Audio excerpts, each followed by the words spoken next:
So do you think the planet is round or flat? In a moment, Flat Earth Dave joins us. We're going to talk about that on Coast to Coast AM. And welcome back to Coast. George Noory with you. Let me tell you about our special guest, David Weiss, former commercial solar power developer and entrepreneur. David has been researching the flat Earth hypothesis since 2015. He's the creator of the Flat Earth Sun, Moon, and Zodiac Clock app.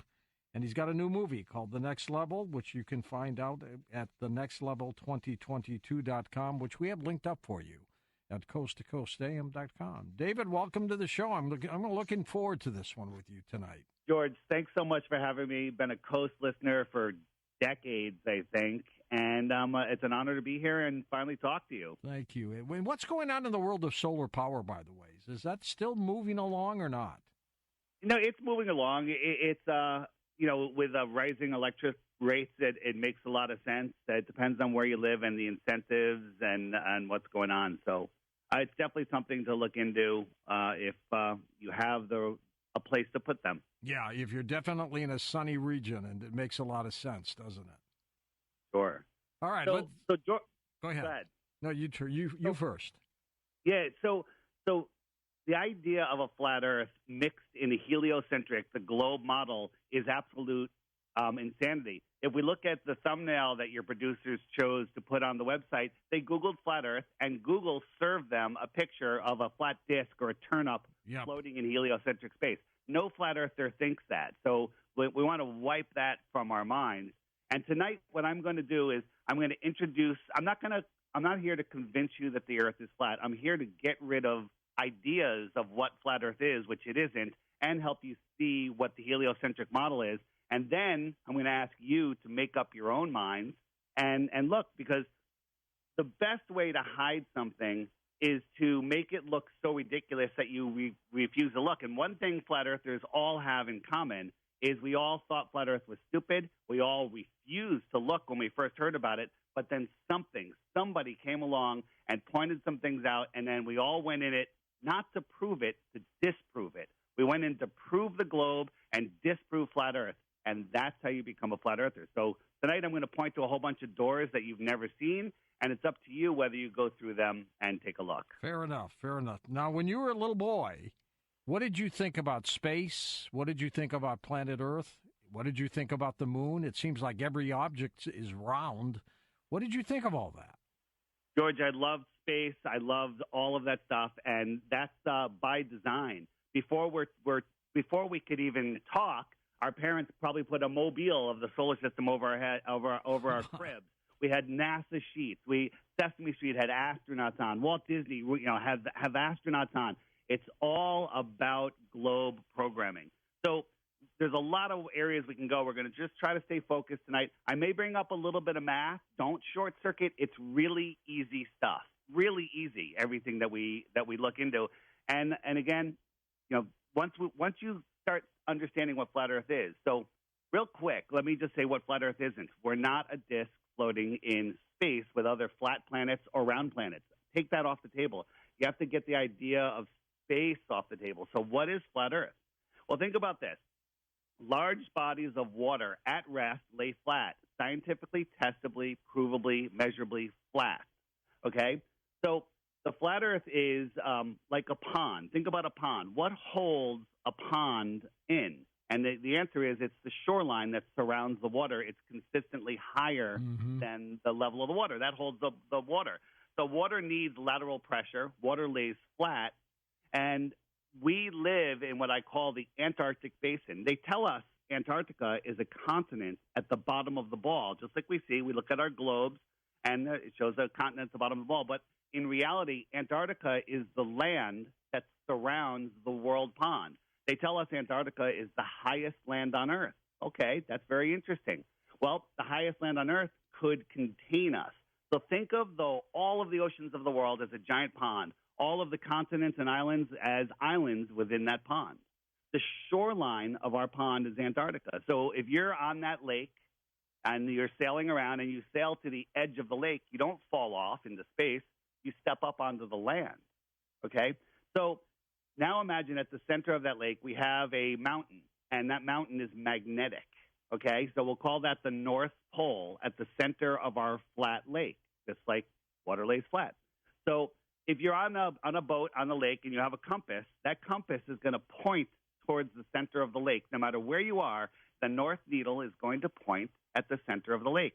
Now, if you try to go east or west, which is 90 degrees to that needle, that's not a straight line. Think about it. You have to go in a circle around, equidistant from that center. So if I left an island that I'll call New York and I went east, I have to keep turning to the left to maintain my heading of 90 degrees.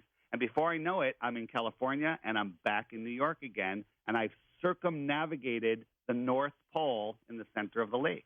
If I go west, same thing. Guess what?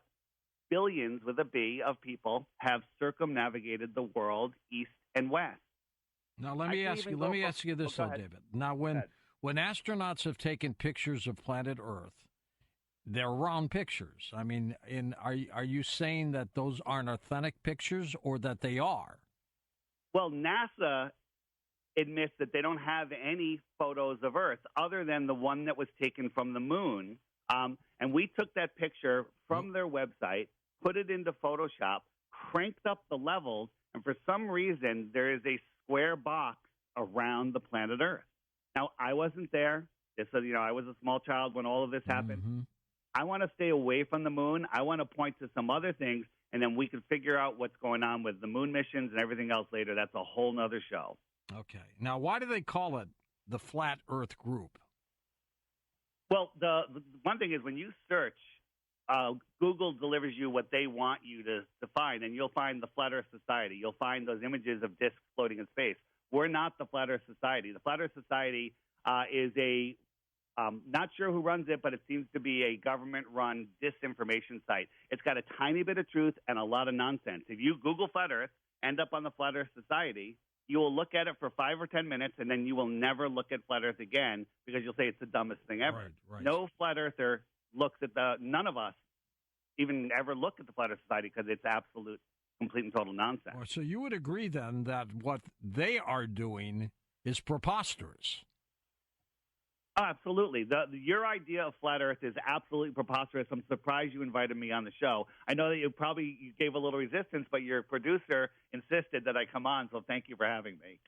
Actually, I didn't. She says, do you want to do a show on the Flat Earth? And I said, well, who's the person? And she said, well, his name's David Weiss. He's an expert in this, and he's into it in a big way. And I said, yeah, let's give it a shot. And here you are. Very good. Well, thank you. So just finishing my lake model. So we can circle east and west. Well, billions of people have circumnavigated the world east and west. Guess what nobody's ever done is circumnavigated south. Now, there's a couple of royal people that claim they've done it, but when you look into it, you can see that they've faked things, that their route actually didn't do what they say. But south, now think about south. South is every direction away from north. So no matter where you are on that lake, if you put your back to the center of the lake and then walk away from it or sail away from it or fly away from it, you are heading south. And then if you keep going south, guess what? You're going to get to the end of our pond, not the end of the world, the end of our pond. That's the shoreline of Antarctica. You climb up onto that elevated land and you start walking away. And now you're a mile away, 5 miles away. You can't even see the lake anymore, right? And you're going, I'm doing a smaller model, by the way. And you go, let's say you go 100 miles, and then all of a sudden you find another lake. Think about that. Let me ask you a quick question, George. Sure. Do you believe in life on other continents? Yes. Okay, life on other continents. But if you had never seen life on other continents, it would just be a belief. Well, that's kind of like my analogy for believing in life on other planets.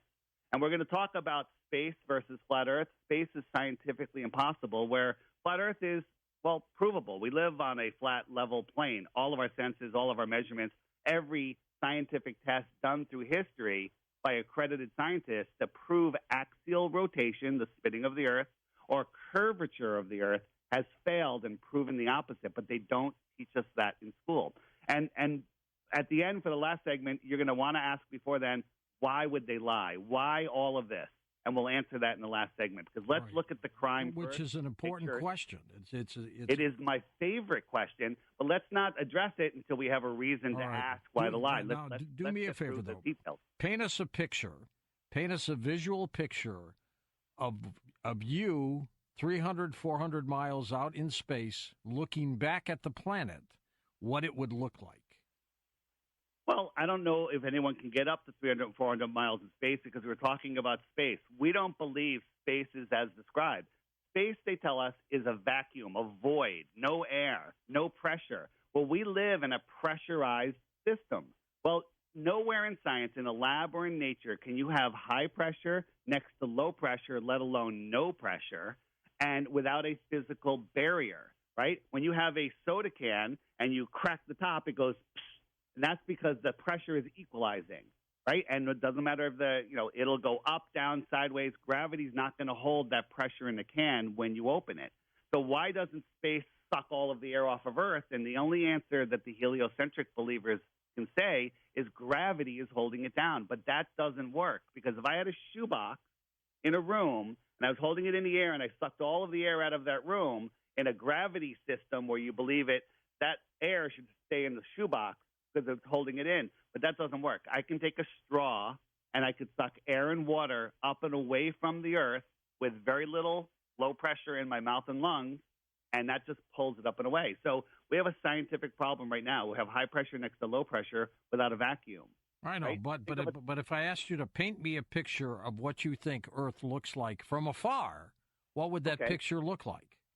Well, George, when you move away from any lit thing in the distance, it would look like a circle. You would see a circle. Okay. And okay. I always say that if you took a flat earther and a globe believer up, 3,000 miles or whatever you said, a couple hundred miles up, they would see the Earth get smaller and smaller in the distance. The globe believer would say, oh, there's the Earth globe. And the flat earther would be saying, oh, there's the flat Earth pond being lit. You can't tell the size or shape of something unless you know the size or the distance, or you can actually physically measure it. Well, when you look at the moon from Earth, what are you looking at? Well, that's a great question. The moon and the sun, nobody even knows if they're physical objects at all. Now, like if you look later today, people will have, the moon will be up in the sky in the afternoon. Take a look at it, all the listeners. Go out and look at the moon, and you can see that moon that we're seeing, whatever it is within the Earth system. You can see blue sky behind it. You can see blue sky through the dark spots, and then at nighttime, those dark spots will turn black. I don't know what the moon is. I don't know anything because I can't go there. All we can say is we're looking at it. The problem with looking at the moons and planets is they don't add up scientifically. We talk about the brightness of the planets and the moon for a second. Go ahead. So there's a thing, here's a little math. It's called the inverse square law of light. Very simple. Every time you double the distance to a light, it's 1/4 of the brightness. Or the reverse is every time you get halfway closer to the light, it's 4 times brighter. So if we're looking at the moon, a full moon, in the middle of nowhere, I can read a book by it. I can drive with my lights off because the moon is, bright enough to light up the road. It's casting shadows on the ground. It's bright. Let's just say that's 1 lumen. If I went halfway to the moon, it's now 4 lumens.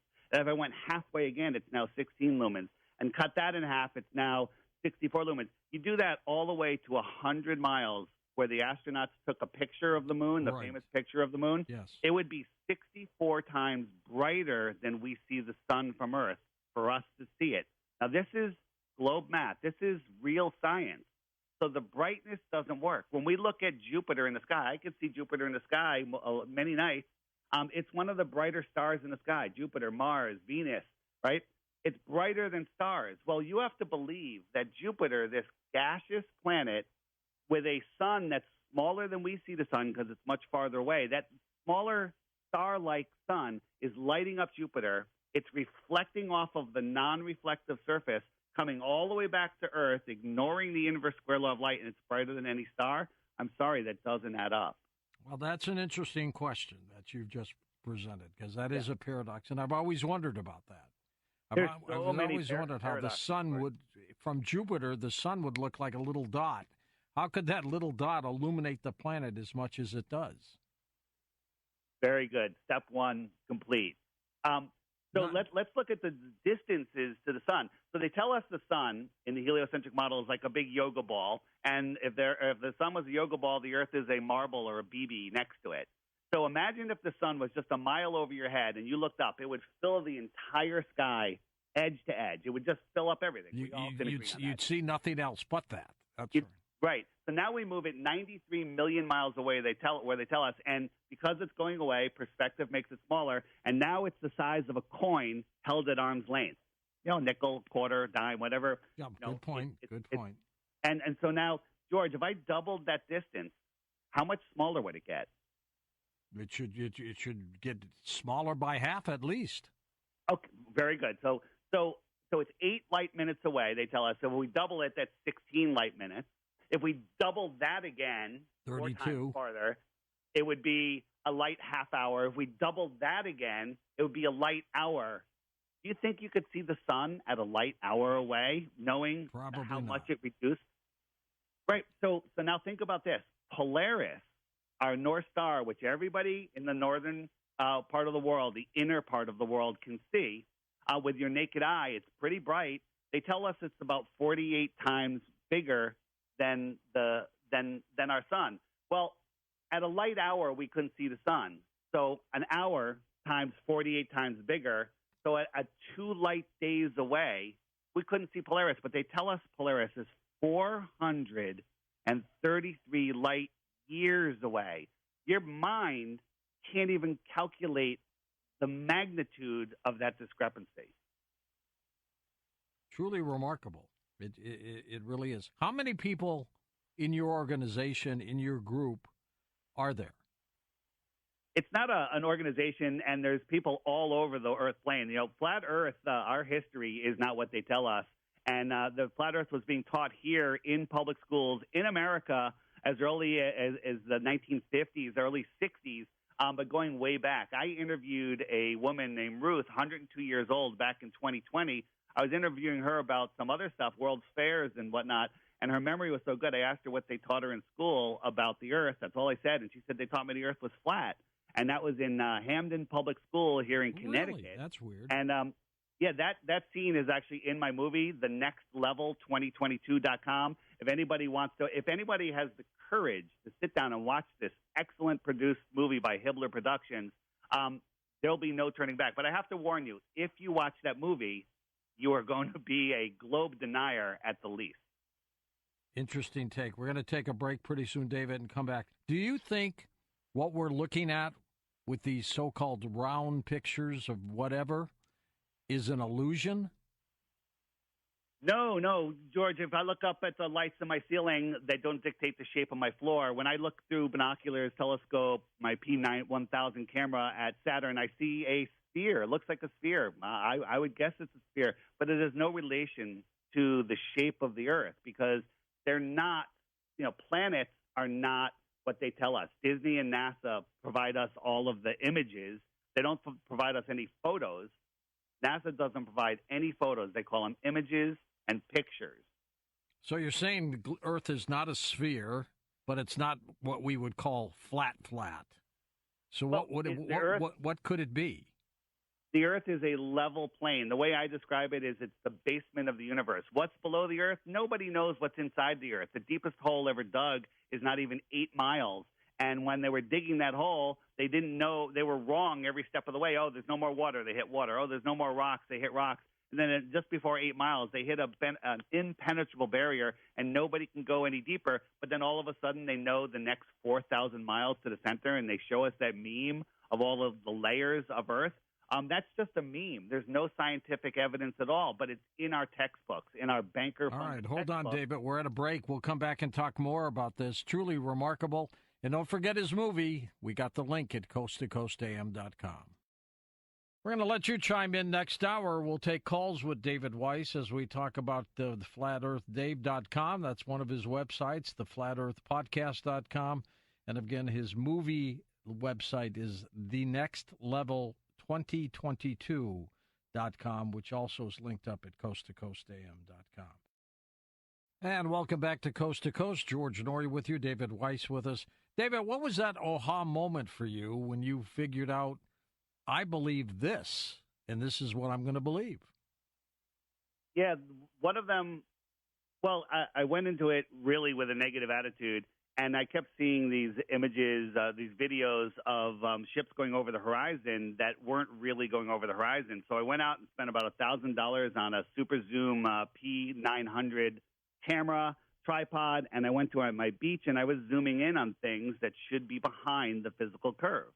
So in this segment, George, I want to go over some of those proofs like that. Sure. I also want to talk about disclosure and some of the guests you've had on, like Stephen Greer, Steve Bassett, John Hogue, how these guys, I believe the stuff that they talk about, they're just wrapping it around the wrong model. And I'm going to wrap it around a scientifically possible model versus a scientifically impossible model. Okay, let's talk about some more proof. Yeah, and then just last thing is you asked how many people are in our group. Well, there was a survey done in Brazil last year. How many people are questioning the globe, and there's over 10 million in just Brazil alone. So we don't know how many. But on my app, I have the Flat Earth, Sun, Moon, and Zodiac Clock app. There's a feature called the Friend Finder, and on the Friend Finder alone, we have 65,000 people that are actively communicating with each other, and it's growing exponentially.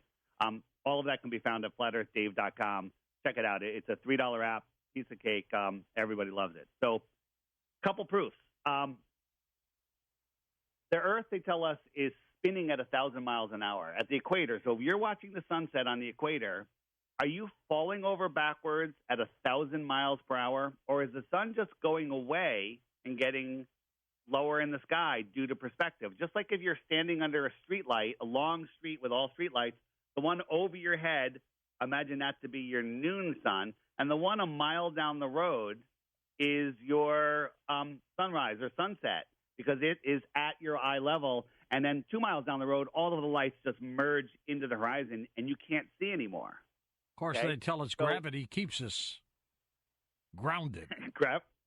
Well, they tell us gravity is another thing. Gravity is a theory. Neil deGrasse Tyson himself says that 96% of it is dark matter or dark energy, which no one's ever seen or measured, but it has to exist for gravity to exist. You know, in the scientific method, they say if you have a theory and the theory fails, don't make up stuff to prove your theory. Throw the theory out and come up with a new one. And just really quick on gravity is the Earth is we live in this electromagnetic system. The Earth is stationary. It's not moving. It has what we call a negative charge to it. And everything above the Earth in the air has a positive charge. Well, negative and positive attract each other. And it says, hey, down is this way. Down is this way. That electrostatic force, by the way, is like thousands of times more stronger than what they tell us gravity is.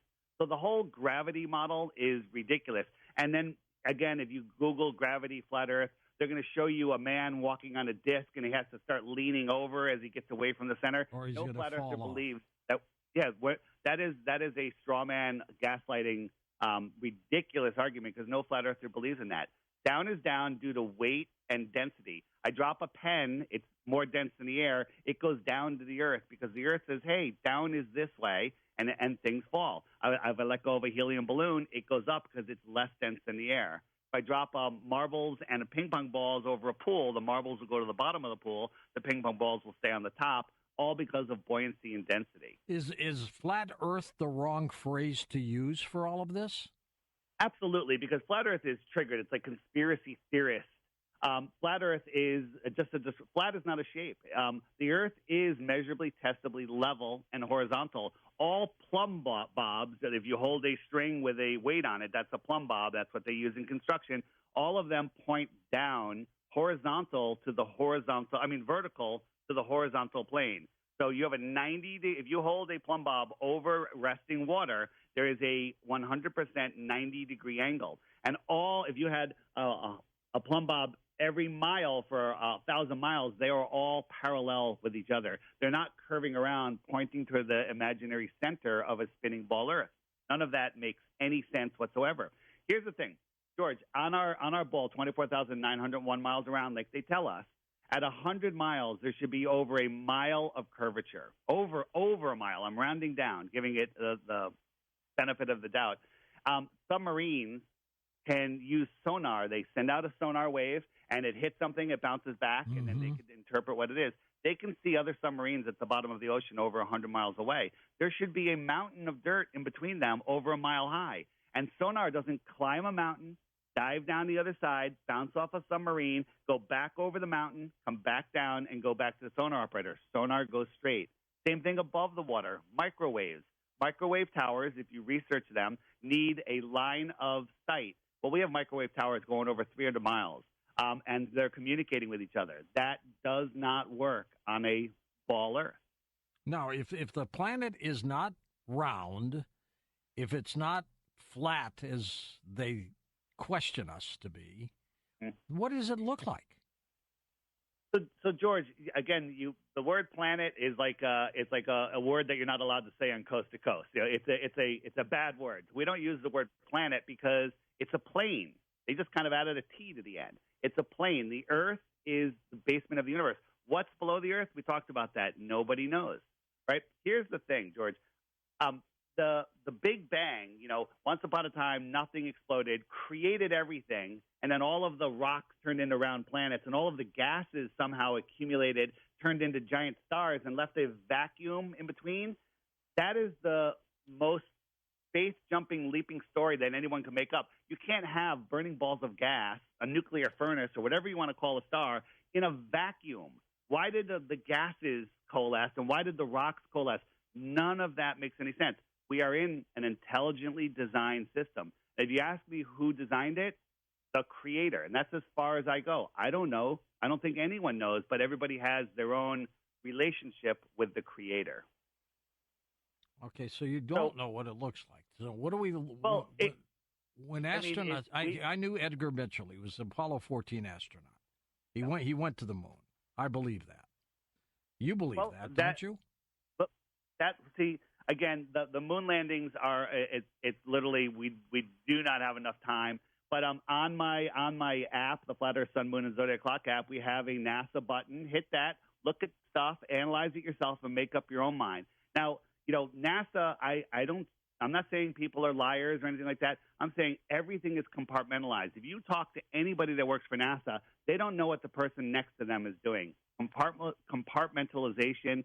Nobody knows what anyone else is doing. So I don't work for NASA. I'm not there. I don't like to speculate on it. But I gotta ask you this though, because the can of worms are open. Are you saying we didn't go to the moon?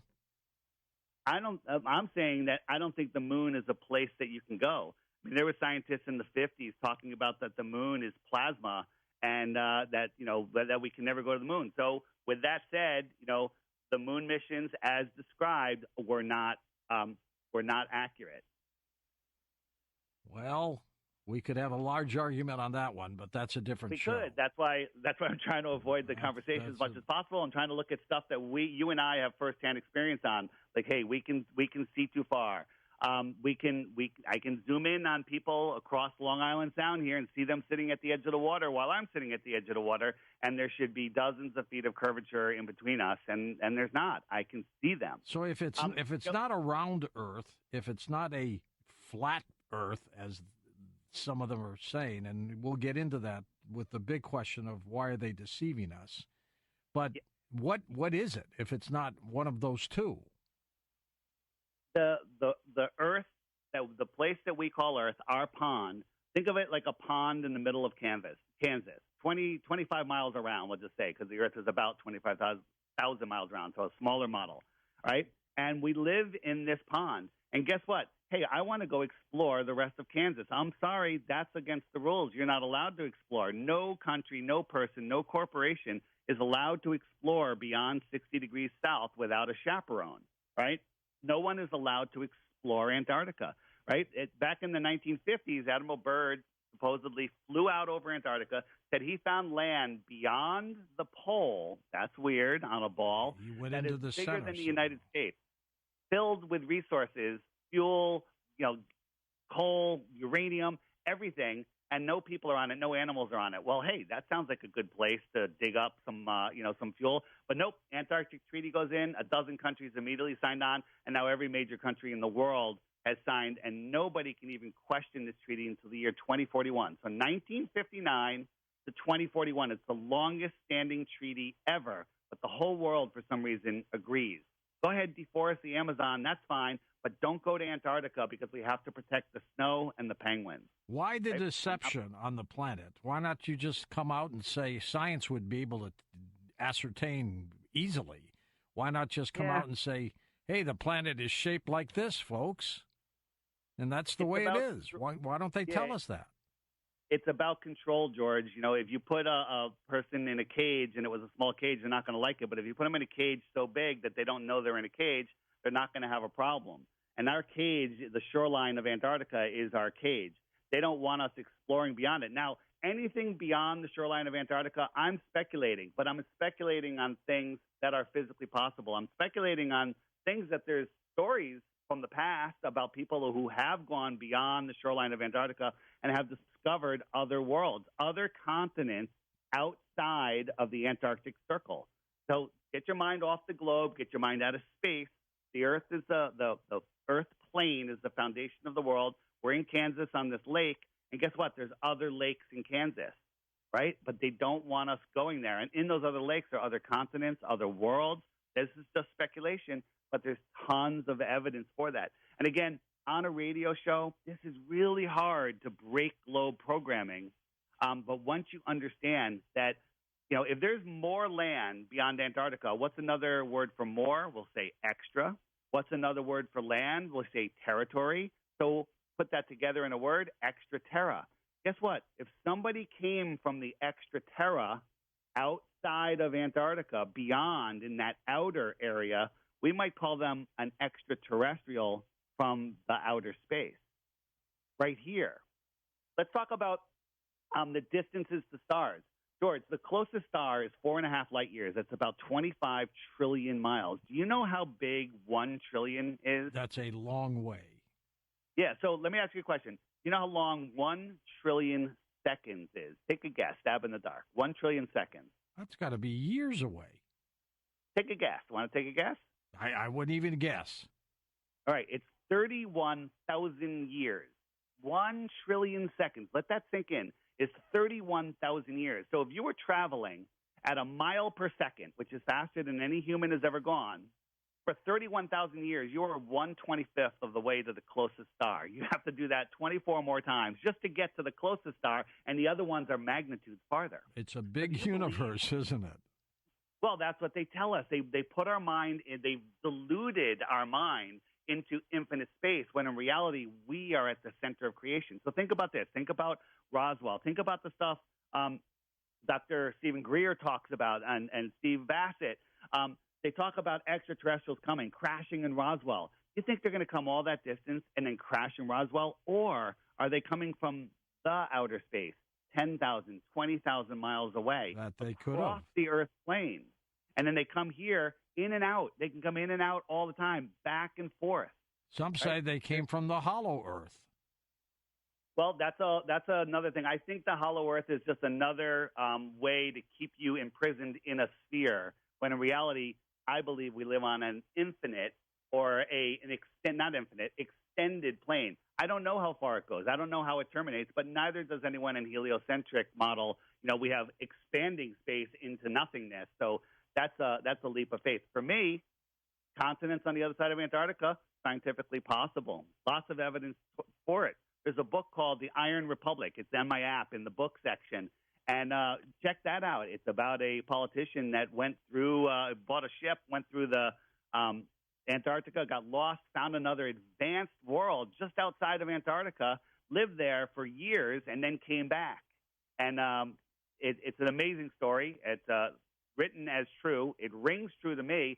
But whether it's true or not, in the late 1800s, early 1900s, they were talking about more land beyond Antarctica, across the Earth plane. So when you go across this so-called lake of planet Earth, when you get to the end of the lake, what's left? Well, there's more land. But Antarctica, they tell us, is just this little continent, 11,000 miles in circumference at the bottom of a ball. But the last person to try to circumnavigate Antarctica was Captain Cook, And it took him 3.5 years, and he clocked over 60,000 miles. Well, think about the globe. The equator is only 25,000 miles around. Well, Antarctica, as you start going south, it should get smaller and smaller. But he went 60,000 miles. Well, now think of the Earth as a lake. Antarctica is the exterior of our pond lake, and it's about 60,000 miles would be right. But you can't fall off the edge because there is no edge, right? Can you fall off the edge of a lake? Nope. Right. And so, what's beyond there? Saying, well, what's beyond the edge of the land? What's beyond the other lakes?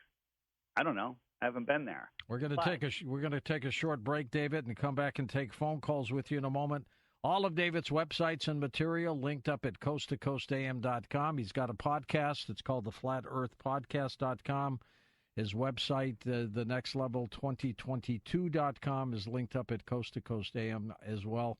That's his new movie called The Next Level, which he claims if you watch it, you will be convinced about what we're talking about tonight. Much more to come with your calls and more coming up on Coast to Coast AM. Up next, your phone calls with David Weiss, who does not believe the planet is round. Your thoughts when we come back on Coast to Coast AM. And welcome back to Coast. George Noory with you, David Weiss with us. We'll get to your calls in a second here. David, tell folks about the movie, the Next Level movie.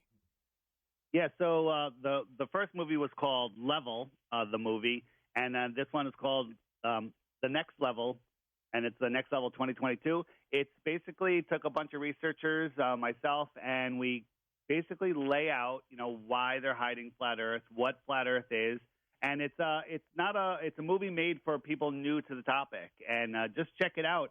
Once you see it, your mind will open, and then if you have the courage to keep looking, you'll find an amazing truth that was within you that you've been brainwashed not to be able to see. We're so lost in this heliocentric planet that it's hard to see through it. But once you see through it, it makes total sense. And I want to call out to all of your guests, anyone out there, that's in the UFO community. They're afraid to look at flat Earth because they think it negates all of their work. It doesn't. It enhances it. For people like Stephen Greer, Stephen Bassett, and everything, you want to talk about disclosure? Disclosure isn't light years away. It's thousands of miles away. It's here. It's within our lifetime. It could be tomorrow. It could be the next day. It's not going to, you don't have these infinite time lengths. If we want to go to the next star, it's going to take generations, at incredible, impossible speeds. It's right here. It's happening now. And so if we keep looking up into the sky for disclosure, we're never going to find it. Disclosure is here. It's out south across the plain. When you're out and you talk to people and you tell them your belief system, what do they say? That's a great question, George. And it used to be, 2014, 2015, 2016, they'd say you're crazy. They would laugh at you. They'd mock you. But now you mention flat Earth to somebody, they go, that's interesting. I heard this. Can you explain this? Hey, one of the greatest proofs for the Earth is, think about this, George, and it has to do with a very recent news event. We're spinning at 1,000 miles an hour. We're orbiting in the heliocentric model the Earth, the sun at 66,600 miles an hour. That's a speed you can't even fathom. And then we're also, while doing that, we're chasing the sun at almost 500,000 miles per hour. So we're corkscrewing and spinning through an infinite universe, and we're traveling over 4.5 billion miles a year, never to return to where we were before. But the Georgia Guidestones had a little hole drilled in the middle stone, and if you look through it, there is the star Polaris, our North Star. How can we be traveling in all these different directions, traveling infinite distances, crazy distances, and that star just always remains in that hole? And the heliocentric answer is, well, it's so far away that parallax, the moving of things in the distance, doesn't matter. That's ridiculous. But even with their story that it's too far away, the heliocentric model claims that the Earth is precessing and that we'll have a new North Star in 2,000 years or something like that. We had one 2,000 years ago. Well, the Georgia Guidestones have been up for over 40 years. It should have moved a full degree out of that circle, which is a huge distance. There's no way it would be in that circle a day, let alone 40 years. But it was there, and now it's gone. Somebody blew it up. Yeah, Crazy. not sure. There's a lot of theories going on there. What happened, but I don't believe the mainstream narrative that some hacker went in there and blew it up. But Before we go to that's calls, tell us about this Greek mathematician from 100,000 years ago who figured out the circumference of planet Earth. So Aristophanes, 2,000 years ago in Greece, he figured, hey, one day I saw the sun. This is the story, reflecting in the bottom of a well, which means that the sun on a certain day of the year in where he was directly overhead. So he theorized, hey, if I send my buddy 500 miles away, and he put a stick in the ground straight up and down, we can measure the length of that shadow, do some really good math, and figure out the circumference of the Earth. And Carl Sagan put that into everyone's minds in the show Cosmos, and it's like the number one thing that that kids are indoctrinated with, that we live on a globe. That math is perfectly good math. The shadow lengths at the two different locations. Aristophanes had no shadow, and he had a shadow, and Carl Sagan tells us that can only happen if the Earth is spherical. Well, that's not true. In the flat Earth model, we have a small local sun, just as we see it. If you take just take two beer bottles and put them on a table a couple feet apart and hold the light directly over one of them, that one has no shadow. The other one has a shadow. You can do some math and figure out the sphericity of that table, which is flat. That just shows you that you're interpreting things wrong. Math is real, but it depends on how you use it. So Aristophanes doesn't prove that the Earth is a globe, nor does he prove that the Earth is flat. It works on both models. Interesting. Let's take some calls. Let's go to Terry in Abilene, Texas, to get us started. Welcome to the show. Hi, Terry. Hello. How are y'all doing tonight? Great. Good to have you with us. Thank you, sir. I have a few things to say real quick. John Glenn was the first astronaut to circle the Earth. I think he would wanted to be remembered being the first astronaut to prove the Earth was flat, if that was true. Another thing, there's 24 time zones around the world at 15-degree medians. If what you were saying was correct, there would only be 6 time zones. Another thing is astronauts on the International Space Station. They're monitoring the Earth constantly moving around at all times. So I hate to say it, but the Earth is round. Sorry. All right, that's okay. That's your choice. And then your thoughts, David? Let me address that. So time zones actually work perfectly on a flat Earth. Think of the sun as the hand on a 24-hour clock. It goes around once a day. The sun is local. Just like standing on that long street of streetlights, if I'm standing under one light, that's my noon sun. The one at the end of the road that's merging in with the horizon, not at the end of the road, just like a half a mile down the road, it merges with the horizon. It's at my eye level, and I can't see it. Well, let's say you were standing 5 miles down the road under a light. I can't see you. You can't see me. I can't see the lights that are near you. You can't see the lights that are near me. The light that's over your head, that's your noon sun. The sun circles around like a big clock. Check out my app, flatearthdave.com, and it goes around, and that's how time zones work. It works perfectly well. As the sun rises here in the Northeast, it's not rising in California, but it will 3 hours later as it moves across, circling around in between the Tropic of Cancer and the Tropic of Capricorn. Tell us about the app, by the way, how you developed it. Yeah, so I made the app because when I was talking to people, I'm trying to explain things. I was like, I wish I had a little model. So I built the app just for myself, and I showed it to people, and everyone goes, wow, that's really good. Where do I get that app? So I decided to publish it. I published it, and it was free, and it was a basic app, and everyone loved it. They're like, hey, can you add this? Can you add that? Can you add this? Can you add that? And that started costing money. So I said, you know what? I'll put it for $3. If I make enough money, I can just dump it back into the app. Well, that was 3.5 years ago. I've put tens and tens and tens of thousands of dollars into this app, and it does everything. And now with Google censorship, it's amazing. You Google flat Earth, you find nothing. You find garbage. It's all just nonsense that's fed to you. So on the app, every day there's a featured video, and I have a challenge. Watch the featured video every day for 2 weeks. At the end of that 2 weeks, if you think the Earth is a globe, send me that one proof, just one, and you win 3 Bitcoins. But that's been out there for 3 years. No one has been able to do it yet. But before you send it to me, there's a frequently asked questions button. Like, hey, what about ships over the horizon? What about sunsets? What about seasons? What about circumnavigation? Click that first. Watch the videos. Don't just believe a video. Watch the video that will open a door so you go, oh, now I understand how that works. Next up, let's go to so much more. Let's go to Bill in Los Angeles. No, where is he now? He's in Colorado. Welcome. You're all over the map, Bill. Yeah, hey, I'm truck driving from coast to coast. Hey, I have a question. Look, because you mentioned this term gaslighting, all right? That's getting thrown around a lot. And I'm actually from Washington State. And we had an incident with this organization called Foundation for Individual Rights in Education. Okay, they did a commercial on national television, on cable television, just the other day. So their profile is increasing. And my question is, and I don't want to insult anybody, so I'm just going to use myself as an example. Like, I'm a sci-fi fan, right? And they interviewed somebody from the Space Force the other day, a cadet, and she said she hates being compared to people that watch Star Trek, her word, or Star Wars. She grew up watching the moon rotate on YouTube, right? Now, the moon doesn't actually rotate. It's in tidal lock. It revolves.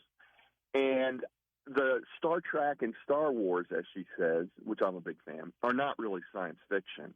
They are fantasy. All right, even I admit that. And then I felt kind of ashamed of myself for kind of like having hostile feelings towards her, right? Like, I mean, I was, because, I know what she meant. She meant rotate as in, or, around the Earth. But, technically it revolves. So at what point does this just become being contrarian just for the sake of pushing, I don't know, to demean people? At what point, like, technically nothing is really round. It's a spheroid. It's spherical. It's not perfectly round. The Earth is not perfectly round. Most objects in space are oblate spheroids. They're oblong. Any comments, David? Yeah, so the saying that most objects are oblate spheroids, well, you don't know. You can't see. If you look at something in the distance, it looks spherical. The question he had was what was the question again at the beginning?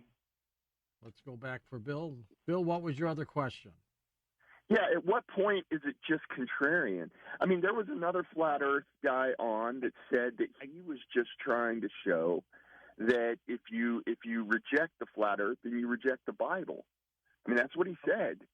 Let me answer that. So I'm not. There are over 200 verses in the Bible. I'm not the Bible guy, and I don't use that because if you don't believe in the Bible, then it's useless. I look at the science.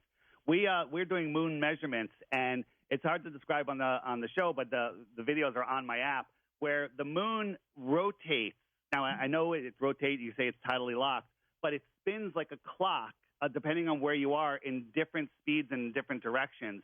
And that we modeled that. That only works on a flat Earth. Again, hard to describe on a radio show. And just going back to the previous caller, the time zones you talked about and the International Space Station. Think about this, George. The International Space Station is one of the most technological advanced construction projects ever. There's not a single photo or video of it being built. None whatsoever. It would be the most filmed construction project ever, but there's not a single photo or video. And now China supposedly has a space station up there. Again, no photos, no video. And there's so many screw-ups that they're doing on there where they're faking stuff. They had a glass of water on the space station the other day. How does a glass of water sit on a table in the space station? There's so many errors, but on the app under the NASA button, check that out. There's tons and tons of videos there. And also the live streams, if you watch the live streams, they're not live streams. We've watched the light that crosses the sky that they say is the space station, and they're live, and then we go to their live feed. Well, it's showing total clouds when it just went over a blue sky. Well, they're not showing us anything real. They'll never show you a live feed at nighttime because at nighttime you go, oh, look, there's a stadium. The New York Jets are playing there, and it won't be there. They can't sync it up at night. They just show you nonsense during the day. Next up, we go to Craig, truck driving in Canada. Welcome to the show. Hey, Craig. Hey. Yeah, I agree with one of the previous guests, and you'll understand. The sun rises in the east, sets in the west. during the equinox, how does the sun get from the west back to the east? Okay, very, very good. So the sun, the sun, moon, and stars, all, no matter where you are in the world, rise from in the east and set in the west. You know, the people say clockwise, counterclockwise. It's just because you turned around when you're in the outer southern area. So it just think about it. Again, if you look at my app, you watch the hand go around. The sky is a perfect clock. So the sun just circles around. During our summer, it's going over a tighter circle called the Tropic of Cancer, and that's when us in the inner north have summer because the sun is closer to us. It's higher in the sky because it's closer. And then it spirals outwards for 6 months all the way out to the Tropic of Capricorn, which goes over Australia. It's that outer south area, and it's lower in the sky, just like those streetlights are lower in the sky, the ones that are farther away.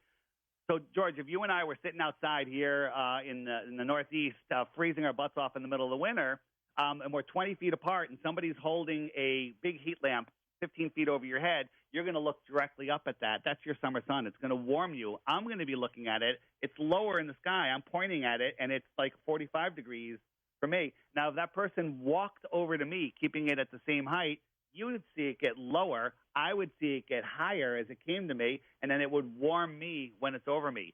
Seasons actually prove the Earth is flat. Again, hit the Seasons button in the app, and you will see what I'm talking about. We've got Linda in Spokane, Washington, west of the Rockies. Hey, Linda. Hey, hi, George. Thank you for taking my call. Sure. This guest is really interesting, David. I agree with him because in the beginning chapters, first couple chapters of the Bible, it said that God, whether it's he, she, or they, it says he created the firmament to separate the waters. And it doesn't say he created a round ball or a sphere or anything. He created a land mass, and I think maybe the sky is water and down below us is water. Maybe we're some ship on the ocean, who knows? But anyway, Baal is very close to the word ball. So I think this is all a complete deception that we've had to grow up with and be taught all our lives. You got a believer there, David. Well, it's again, belief is the enemy of knowing. George, you believe that I live on the East Coast, but you don't know it until you actually research it. And people are very lazy. That's a human nature. Is like if there's an easier way to do something, people will take it. So belief is easy. You can believe anything you want. It takes no effort, and you can go take a nap. If you want to know something, you got to take time. You got to take effort. You got to think, right? But they don't teach us to do that in school. They teach us to memorize and regurgitate. And if you do it really well, you can become a teacher of the next generation. I mean, it is true that my belief system of a round Earth is based on a few pictures taken by astronauts when they were going to the moon and coming back. I've never seen the planet from afar on my own, so there's that belief system. You're right. Right. And in the app there, I believe there's a Photos of Earth section. And, Photos of Earth from space. Watch that stuff. Again, don't believe anything I'm telling you. I'm pointing towards things that you can go verify yourself, right? You can't verify anything from outer space. You can't verify any of that, but you can disqualify it. We cannot see Polaris. It's too far. 433 light years, you couldn't see it at a light week away, okay? It would be scientifically impossible to see, but we can see it. Therefore, I'm not telling you what a star is. I'm telling you that it's not what they're telling us. The stars that we see, there's two sizes in the sky, star size and sun and moon size. Sun and moon are the same size, but in the heliocentric model, one's 400 times bigger and 400 times farther, and they happen to be the same size. And then they line up, and that's called an eclipse, a solar eclipse. That's crazy. The chances of that happening once are so small that you can't even fathom it. But guess what? They happen every year. And guess what, George? Every 18 years, the cycle of eclipses repeats. like clockwork. David, we're going to come back and take final calls with you in just a moment, right here on Coast to Coast AM. On our next Coast to Coast program, we're going to talk about how happiness and spirituality keep us in good health. And then later on, we're talking about the spirit world on Coast to Coast. And we are back with David Weiss. David, tell us about the censorship again. Why do you think it's there? Well, George, it's all about control. If people realize where they lived, who they are, if they realize that nobody has control over them except in their imagination, the people that are running this world, the real rulers of this world, who I don't believe are the people that we see. I believe those are the minions of the people that are really controlling the world. They wouldn't put up with it. I told you the story of the Iron Republic. The lands that they found out there, the story was that those people lived here in the 1600s, but there was tyranny going on, so they left. They went to outer, freer lands. Imagine, George, if the world wasn't running short, if it wasn't overpopulated, if there was more land than you can possibly even imagine.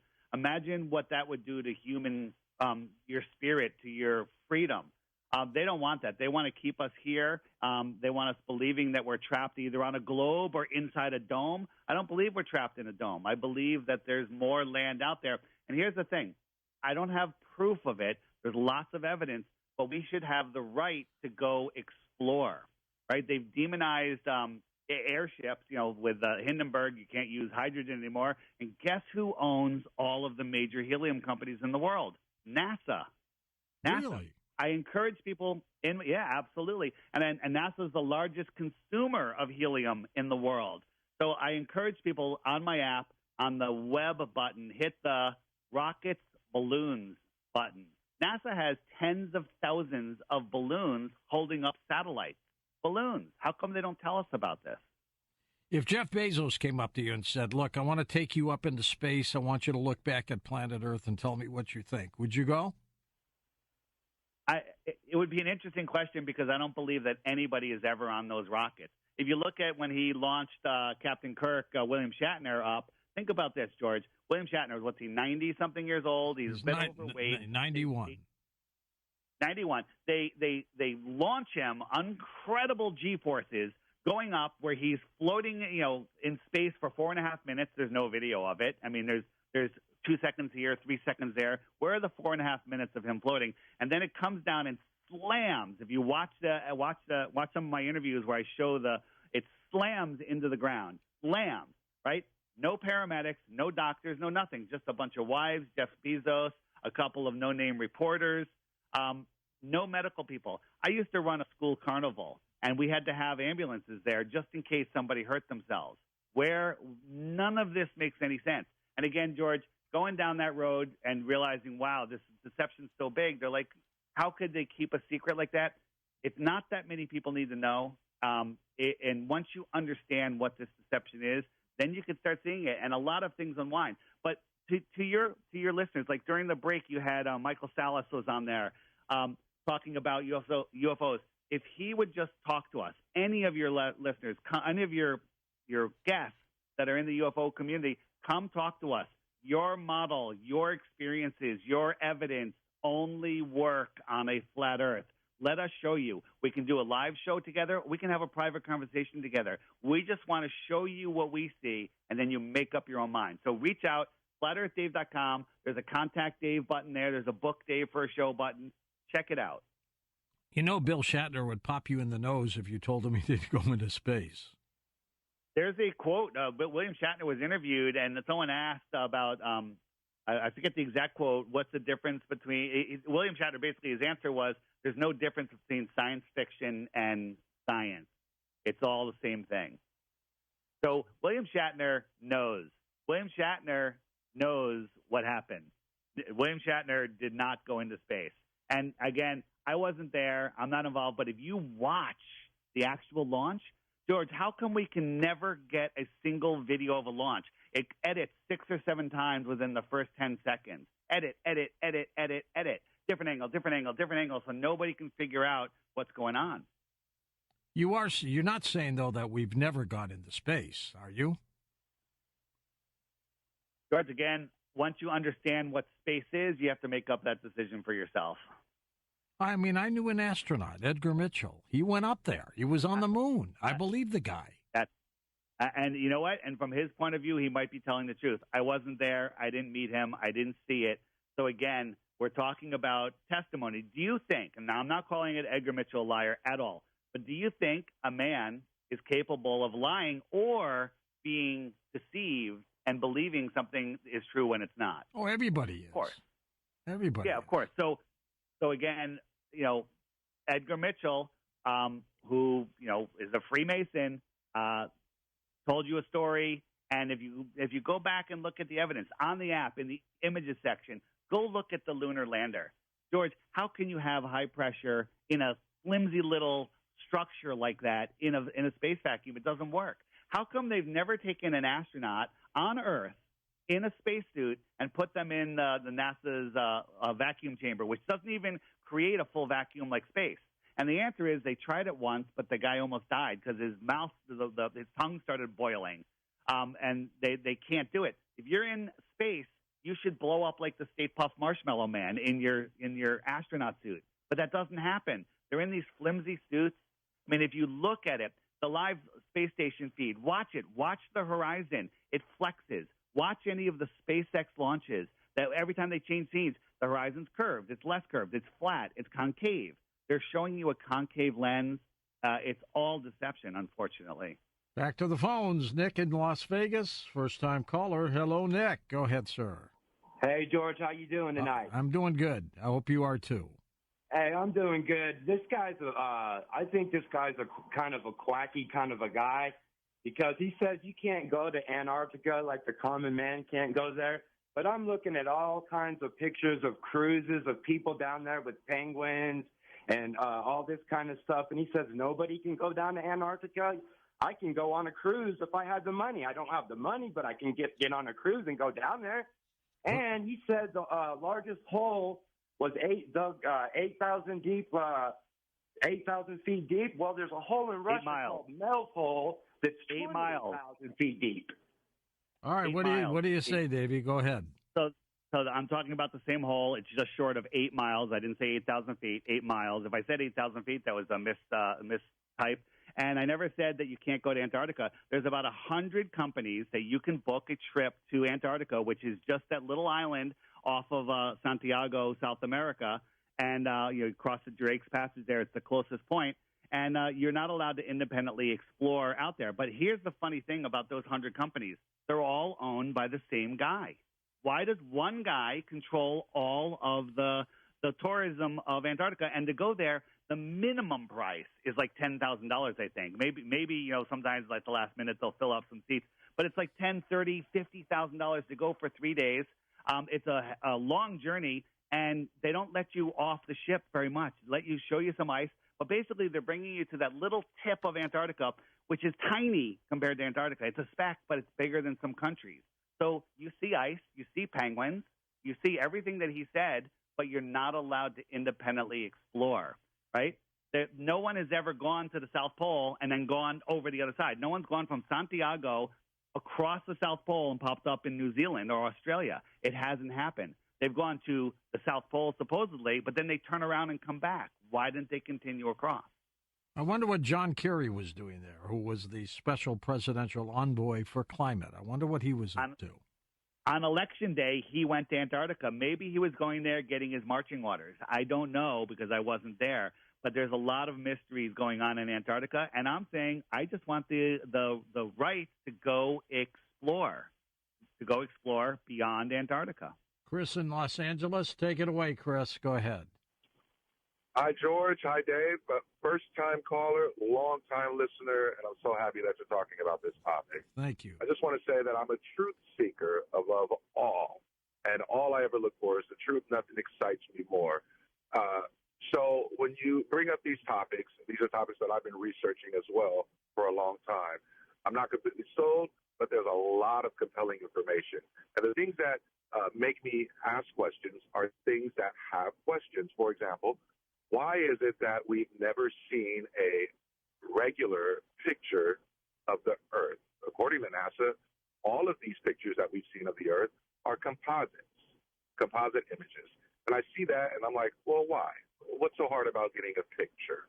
And and when you're talking about Antarctica, you're exactly right. People can take a small trip to Antarctica, but they can't go inside of Antarctica and explore and get to new Swaziland and things of that nature. And there's a lot of lore behind Antarctica, and I kind of have the same opinion about John Kerry's trip and all the other individuals that go there as well. And I mainly have these opinions because I'm such a studier of Dr. Sala's deeper work. All right, let's go to you, David, because you sound like you have a backer there, David. Oh, there's lots of people out there.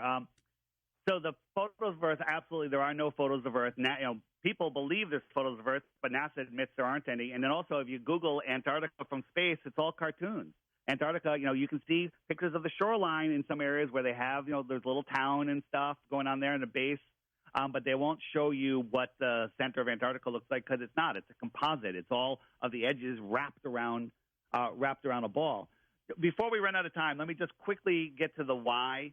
And I touched on it before. But if there's more land, well, that's a good reason why. It's about control. And also, when you see that this world is not from a Big Bang, that you see that it's described as flat, level, and horizontal, that means it's intelligently designed. That means there's a creator. I'm not religious. I'm not prescribing to anything. I'm just saying it's intelligently designed. And when you understand that you're at the center of creation, when you understand that your thoughts create your reality and they're steering your thoughts with the news, which is an acronym for North, East, West, South. They're steering your thoughts. And when you watch the news, it puts you in a state of fear, false evidence appearing real. They're using your mind, your energy. The heliocentric system is the Matrix. Remember that great movie? It's a documentary. Great movie. It's an analogy. The Matrix is a prison for your mind. If you believe you live on a ball in unreachable infinite space, then your thoughts are limited. Your creativity is limited. Your belief in resources and abundance is limited. But in reality, we have infinite abundance. There's infinite water here. You can stick a seed that's 100 years old into the ground. Water will fall from the sky, and food will come out of the ground, right? But people have forgotten this. People don't understand that we are free beings, right? There's really one law, George, natural law. Don't hurt anybody else. That's it. And the rest is just about control. God, or the creator, then man, then government. Government has climbed above man, and they're trying to climb above the creator. Let's go to one more call. Bob in Indiana. Squeeze you in here, Bob. Go ahead. Boy, I sure appreciate it. I'm about ready to have a stroke. Don't do that on us. Well, how about this theory? The Earth is a square block. How about that theory? Is that your best blow proof? Do you believe that? I don't believe it. I believe it's round. Blow a bubble. Make a bubble. It's physics. What do you think of that, David, as we wrap things up? Yeah, the Earth isn't a bubble. Make a ball of water bigger than a drop. Make a gallon into a ball of water without a container. That's impossible. Here's the thing. People get super triggered, and then they throw out insults. They throw out ridiculous ideas. All I say is, if you're so triggered, come collect my 3 Bitcoins. One proof of the globe. That's 60 grand, my friend, isn't it?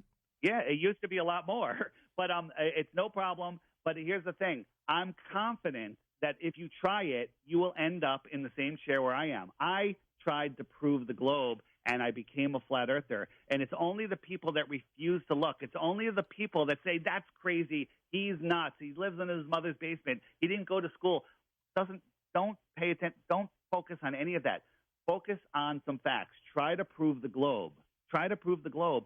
And again, you may think that you proved it. Boats over the horizon, sticks and shadows, seasons. But go on the app, hit the frequently asked questions button, watch those videos there, and learn the truth. FlatEarthDave.com. All my stuff is there. Check out the movie, The Next Level. I guarantee it. On FlatEarthDave.com, there's so much information, so many resources. Check it out. The app's available only for iPhones and Android phones and tablets. And what do you want people to look for when they watch The Next Level movie? Just watch The Next Level. You watch that, and then you're basically gonna email me going, what do I watch next? Get the app, watch the videos on the app. There's so much information on there, George.